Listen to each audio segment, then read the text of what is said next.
যুক্তরাষ্ট্রের president Donald ট্রাম্পের সঙ্গে বৈঠক করতে গত রোববার ৬ জুলাই ওয়াশিংটনের উদ্দেশ্যে রওনা দিয়েছেন ইসরায়েলের প্রধানমন্ত্রী বিনিয়ামিন নেতানিয়াহু। গাজায় ফিলিস্তিনি সশস্ত্র গোষ্ঠী হামাসের সঙ্গে ইসরায়েলের যুদ্ধবিরতি নিয়ে ট্রাম্প ও নেতানিয়াহুর আলোচনা হওয়ার কথা রয়েছে। গত কয়েকদিন ধরে ট্রাম্প বলেছেন তার আশা দ্রুতই গাজায় যুদ্ধবিরতি চুক্তি হবে। তবে যুক্তরাষ্ট্রে যাওয়ার আগে যুদ্ধাপরাধে অভিযুক্ত নেতানিয়াহু জানিয়েছেন হামাস ক্ষমতায় থাকবে এমন কোনো চুক্তিতে তারা সম্মত হবেন না। এ দখলদার বলেছেন, আমরা এমন কোনো পরিস্থিতি হতে দেব না যেটি কিডন্যাপার ও হত্যাকারীদের উদ্বুদ্ধ করে। নেতানিয়াহু দাবি করেছেন ইসরায়েল সামনে এমন কিছু দেশের সঙ্গে শান্তি চুক্তি করবে যা কেউ কল্পনাও করেনি।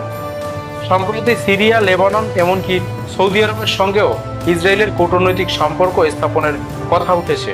তবে সৌদি জানিয়েছেন ইসরায়েলের সঙ্গে সম্পর্ক নয়, এখন তাদের প্রধান লক্ষ্য হলো গাজার যুদ্ধবিরতি চুক্তি।